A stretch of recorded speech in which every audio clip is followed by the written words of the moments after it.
First impressions count, and that's exactly why you need to work on making an epic entrance. Luckily for you, the TV Regent is here to make sure you're Met Gala worthy, because I'm giving you some reference points here today. Here are the top 10 moments when superheroes made a legendary entrance in the movies. Like, share and subscribe, because I'm all about the self-help videos.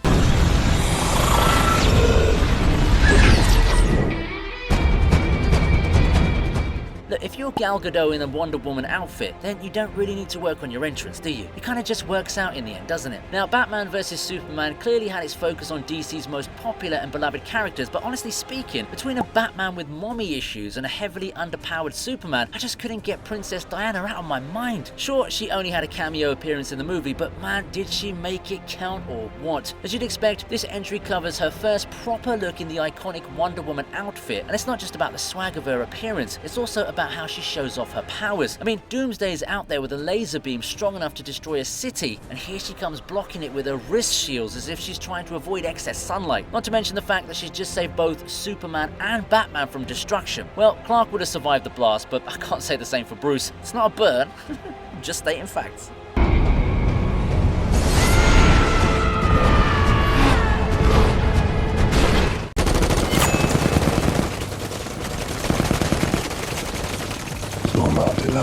A man as muscular as The Rock definitely has a lot of meat in his diet. Sorry vegans, don't come at me in the comments, okay? Go touch some grass, or should I say eat some grass? Whatever it may be. So one way to make an entrance is to simply appear looking like a total boss man. Our hero's already done that, but Dwayne Johnson is an ex-wrestler, and you just know he must have told the director to make this a little bit more epic. And that's exactly what happens as Black Adam ignores the weak bullet magic thrown at him and burns one of the soldiers to a crisp. Damn bro, he didn't even spare the skeletons on the dude. Even KFC ain't that brutal with their chickens. Well, as savage as it might have been, one thing's for sure, everyone in the room was pissing their pants. So yeah, establishing fear is another way of marking a memorable entrance.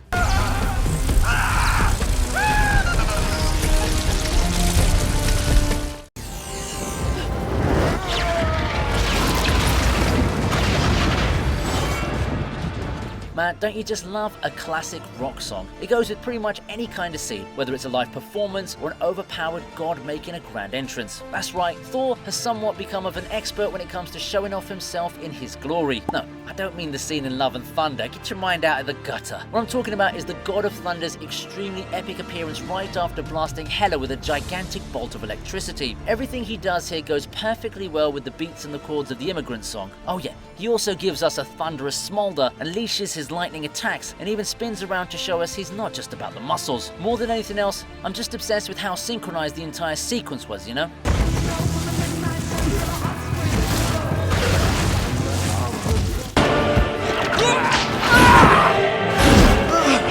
Oh my God.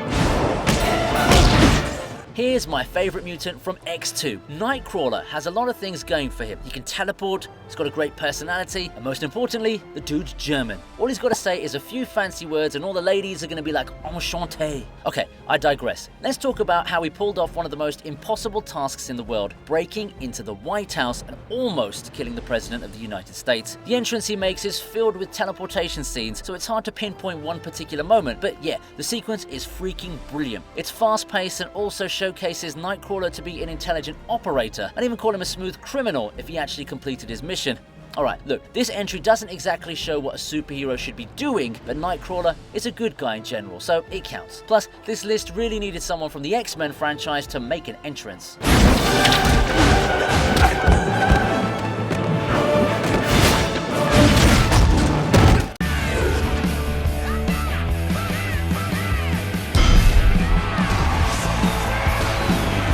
Leave it to Tony Stark to make his presence known in any given situation. He's got the intellect of an Albert Einstein, the charisma of a Brad Pitt, the eccentricity of an Elon Musk, and most importantly, the Sigma male attitude of a Bully Maguire. Alright, that last one was a bit of an exaggeration. Anyway, Iron Man 2 has probably only 3 or 4 scenes that are worth mentioning, and one of them is when Robert Downey Jr. decides to make an appearance at the Stark Expo. Normally, just showing up as Iron Man would be more than enough to guarantee a spot in this list, but the genius, billionaire, playboy, philanthropist takes it up a notch by organizing a whole troop of cheerleaders dressed up in what I'm assuming is his version of an Iron Woman costume. Yes, Tony, that's how you make the haters keep hating, shoving your success down their throats. And if possible, please introduce me to those cheerleaders while you're at it. Well, Iron Man ain't gonna cheer me up with his iron babes, but that's alright, I've got you, haven't I? So please like, share, and subscribe right now to lift my mood.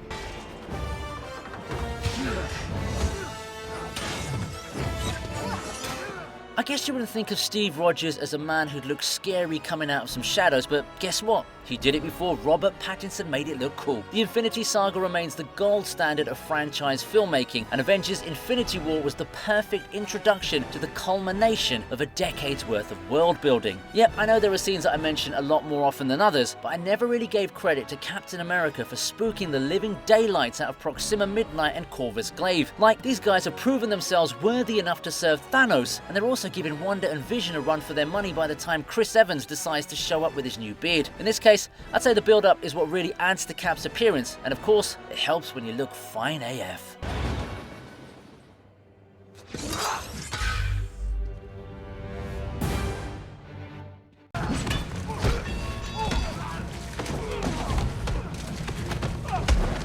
Well, I did name drop Robert in the previous entry, so it only makes sense that he shows up in this one. Don't worry, I've run out of eyeliner jokes, so Bruce Wayne can breathe easily. Or should I say, see easily?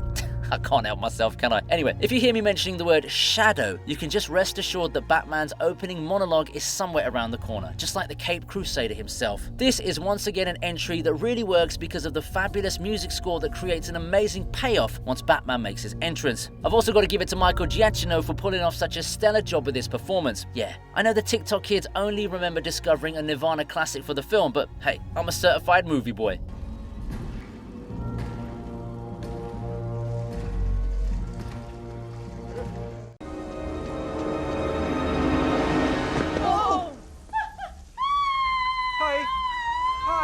Yep, an entrance doesn't need to be backed by a fight scene or a display of swag. Sometimes it can be as simple as a hint of nostalgia to make us forget all the stress in our lives, even if it's just for a few moments. In all fairness, most of us already knew this was going to happen, given all the online conspiracy theories and leaked videos. Personally, I still think the leaks were a part of the marketing strategy, but I'm not here to talk business, am I? Andrew Garfield really had to pull out his strongest poker face during the course of promoting Spider-Man No Way Home, and I gotta give it to him for staying mum right till we saw him on the big screen ourselves. His first appearance in the MCU was obviously huge, but what worked even better was how funny he made the scene. Of course, it was intentional. We all love a goofy character, don't we? Okay.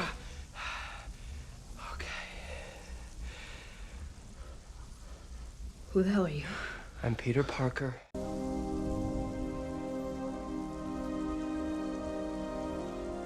Great, it's just some random guy. Hello?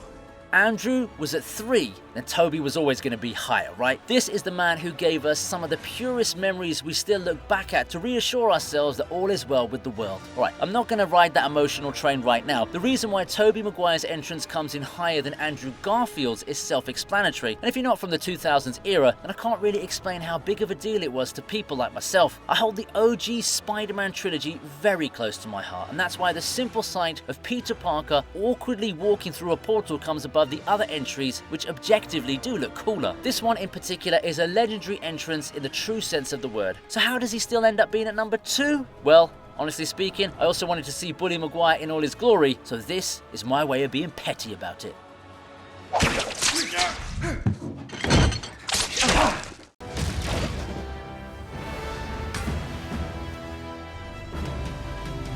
Well, if it wasn't the Toby entrance, then you regulars would have probably guessed this was going to come on top. I've praised this entry so many times, it's like an addiction I can't get away from. But can you even fault me for it? Thor absolutely kills it in the Battle of Wakanda. It's not just about the God of Thunder showing up when the stakes are down and Earth's mightiest heroes are at their wits' end. It's also about him using his own tragic motivation to push forward and unleash the powers with pure grit and determination. When he says, "Bring me Thanos," I could genuinely feel how badly Thor wanted to exact revenge for all the wrongs that had been done to him. Chris Hemsworth really peaked in this scene, and then we got Fat Thor.